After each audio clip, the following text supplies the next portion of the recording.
የዩቲናስ ዝግጅት ከቀረበ በኋላ እንግዲህ የአዶናይ አድናቂዎች ለምን ልጃችን አልቀረበም ሲሉ በሰይፉ ቤቤስ ላይ ጠይቀዋል። የኛ ሐሳብ ሁሉም እየመጡ ምረጡኝ እንዲሉ እድል ማመቻቸት ነው። ስለዚህ አታስቡ፣ እስከ ዝግጅቱ መጨረሻ ድረስ የተመረጡ ቲክቶከሮች እየመጡ ምረጡኝ ይላሉ። በነገራችን ላይ አዶናይን እንዲመጣ ግብዣ ቀርቦለታል። መጥቶ የምረጡኝ ቅስቀሳ ማድረግ ይችላል። ሴፍሻ ለምን አንተ ሾው መቅረብ እንደማልፈልግ በግልጽና በክብር ላስረዳ ፈልጋለሁ።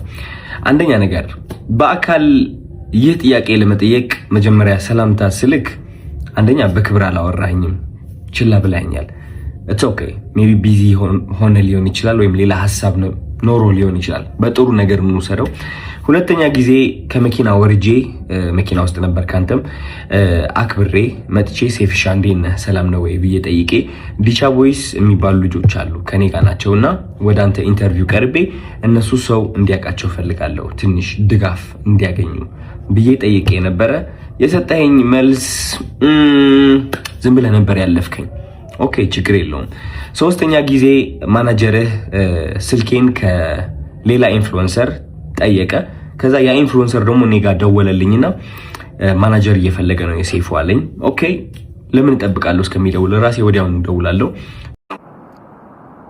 እሺ በዚህ ልጅ ዙሪያ እኔ መናገር የምፈልገው ነገር ቢኖር ትክክል ነው። እዚህ ቪዲዮ ላይ የ6 ደቂቃ ቪዲዮ ነው። በደንብ ነው የሰማሁት። በጣም የሚገርመው ነገር ውስጤ ላይ የነበረውን በጣም ረጅም ጊዜ ሳስብበት የቆየሁትን ጉዳይ ነው ይሄ ልጅ በአጋጣሚ ያነሳው ማለት ነው። የነሱ ጉዳይ ሌላ ቢሆንም 100% እኔ ሳስብና ስታመምበት የቆየሁትን ጉዳይ ነው ይሄ ልጅ ያነሳው። የትኛው ነው ነውር ሆኖ የታየው? ሰይፉ ጋር ነውር የሆነው የቱ ነው? አጫሉ ሁንዴሳ ይገደል፣ ይሄ ልጅ ይገደል ብሎ አሳውጆ ያስገደለ ሰው ነው ዮናስ ማለት። ኦኬ እኛ ደግሞ አንረሳው። የሚገርምህ ነገር በጣም ጊዜ ይፈልጋል፣ እንጠብቃለን። ማንኛው ነው ነውር የሰራው? እስከ ዛሬዋ ቀን ድረስ 67 ሚሊዮን ህዝብ የሚሰድብ ሰው ያቀረበው ሰይፉ ብቻ ረጅም ጊዜ ይፈልጋል። በዛ ጊዜ ውስጥ ለሁሉም መልስ የምንሰጣጥበት የምንወያይበት ምን ያክል የኢትዮጵያ ትላልቅ ሚዲያዎች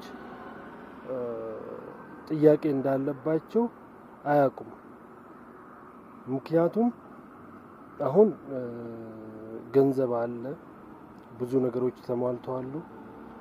ገባ ህዝቡ በኑሮ ሁኔታ ግራ ተጋብቷል። ስለዚህ ሰው ረስቶናል፣ ሰው የትላንትናውን አልፎናል፣ ሰው አያስታውስም፣ ሾርት ሚሞሪ ነው ብሎ አስቦ ይመስለኛል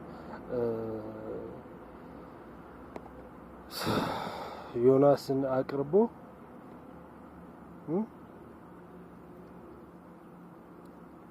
አንተን ደግሞ እንደዚህ ብቻ ምን እንደምናገርም በጣም ግራ ይገባኛል። በጣም በጣም በጣም በጣም ነውር የሚባለው ሰውን ግደሉ ብሎ ማወጅ፣ ከዛ በኋላ አስገደለው በተግባር። እሱን ያቀረበ ስሙን አልጠቀም፣ ግን አንድ ቃል ነው ያለው።